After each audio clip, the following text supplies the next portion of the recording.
അല്ല ബി.ജെ.പിക്കാരെ, നിങ്ങൾക്കൊന്നും വയ്യേ? അതോ എല്ലാവർക്കും ഒറ്റയടിക്ക് തലയിലെ വിളവ് നഷ്ടപ്പെട്ടു? കെ സുരേന്ദ്രൻ ഇന്ന് മാധ്യമങ്ങളോട് പറഞ്ഞതൊന്ന് കേൾക്കണം. മുഖ്യമന്ത്രിയുടെ മരുമകനായതുകൊണ്ട് വിഴിഞ്ഞം തുറമുഖത്തിന്റെ ഉദ്ഘാടന ചടങ്ങിൽ റിയാസിന് പങ്കെടുക്കാൻ പറ്റുമോ? എങ്ങനെ പങ്കെടുക്കുന്നത്? അയാൾ ആത്മരോഷം പ്രകടിപ്പിക്കേണ്ടത് മോദിയോടും ബി.ജെ.പിയോടും അല്ല, രാജീവ് ചന്ദ്രശേഖരനോടും അല്ല, അമ്മായിയപ്പനോടാണ്. അയാളെ മന്ത്രി കസേരയിൽ ഇരുത്താൻ അയാൾ പറഞ്ഞ വാചകം എന്താണ്? ഞങ്ങൾ താഴെ ഇരിക്കുന്നു. ഏതെങ്കിലും ഒരു ആള് പറയുമോ ഞങ്ങൾ സദസ്സിലിരിക്കുന്നു എന്ന് പറഞ്ഞാൽ അയാൾക്ക് അവിടെ ഇരിക്കണമെന്നല്ല ആഗ്രഹം? വേദിയിൽ നടപ്പുള്ള കാര്യമാണോ? ഈ സർക്കാർ പരിപാടിയിലെ ബി.ജെ.പിയുടെ ഒരു നേതാവ് പങ്കെടുക്കുന്നു.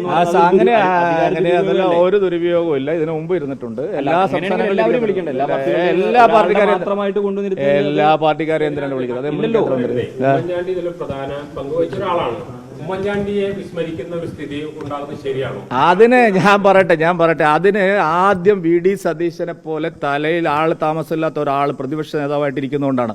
നോക്കൂ, ഇത് കേരളത്തിന്റെ അഭിമാനകരമായിട്ടുള്ള ഒരു പ്രോജക്റ്റാണ്. കേരളത്തിന്റെ വികസനത്തിനും രാജ്യത്തിന്റെ വികസനത്തിനും ഏറ്റവും നല്ലൊരു പ്രോജക്റ്റാണ്. മലയാളികളുടെ ആകെ അഭിമാനമാണ്. ആ ചടങ്ങ് ബഹിഷ്കരിക്കുക എന്ന് പറഞ്ഞാൽ എന്തുമാത്രം മണ്ടന്മാരാണ് UDFന്റെ നേതാക്കന്മാർ. അവർക്ക് വന്ന് പറയാനുള്ള കാര്യങ്ങൾ, പ്രതിപക്ഷ നേതാവിന് വന്ന് പറയാനുള്ള കാര്യങ്ങൾ പറയണ്ടേ? ഉമ്മൻചാണ്ടിയുടെ ഈ കാര്യത്തിലുള്ള പങ്കിനെ സംബന്ധിച്ച് ഞങ്ങൾക്കാർക്കും അഭിപ്രായ വ്യത്യാസമില്ല. പക്ഷേ ഇന്നലത്തെ വിഴിഞ്ഞം തുറമുഖ പദ്ധതി ഉദ്ഘാടനത്തിന്റെ ചടങ്ങിൽ നിന്ന് വിട്ടുനിൽക്കാനുള്ള UDFന്റെ തീരുമാനം ആത്മഹത്യാപരമായ തീരുമാനമാണ്.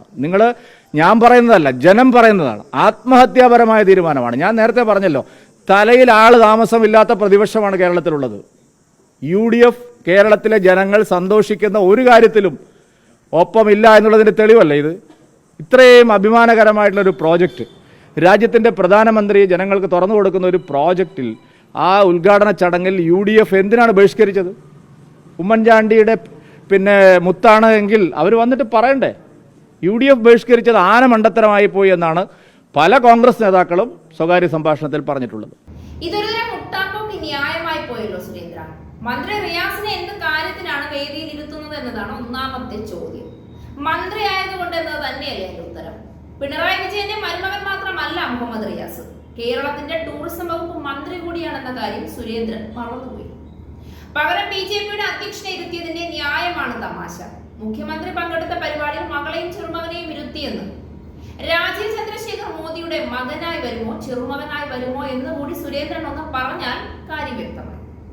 മറ്റു പാർട്ടിയുടെ അധ്യക്ഷന്മാരെയും ഇരുത്തണ്ടേ എന്ന് ചോദിച്ചപ്പോൾ അതിന്റെ ഒന്നും കാര്യമില്ല എന്ന്. അതൊരു ന്യായമാണ്.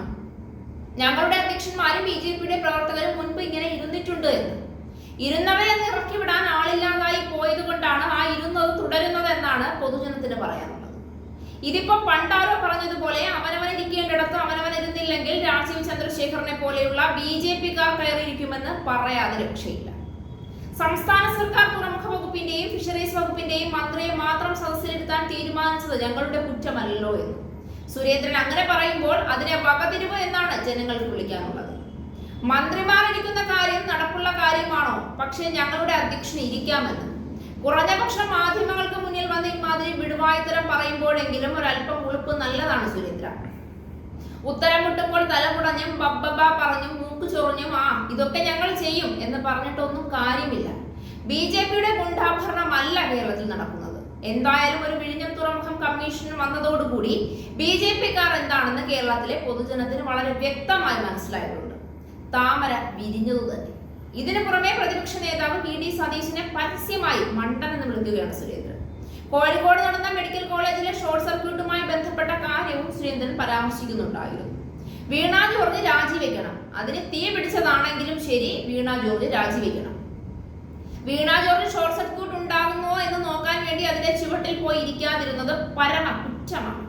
കേരളത്തിന്റെ ആരോഗ്യ മേഖല മികച്ചതാണെന്ന് പറയുന്ന ഇടതുപക്ഷ സർക്കാർ കേരളത്തിന്റെ ആരോഗ്യ മേഖല തകർന്നു തരിപ്പണമാക്കി എന്നൊക്കെ വീറോടെ പ്രസംഗിക്കുമ്പോൾ ഓർക്കാതെ പറഞ്ഞുപോയ ഒരു കാര്യമുണ്ട് സുരേന്ദ്രൻ. കോഴിക്കോട് മെഡിക്കൽ കോളേജ് ഏഷ്യയിലെ തന്നെ മികച്ച ആശുപത്രിയാണ്.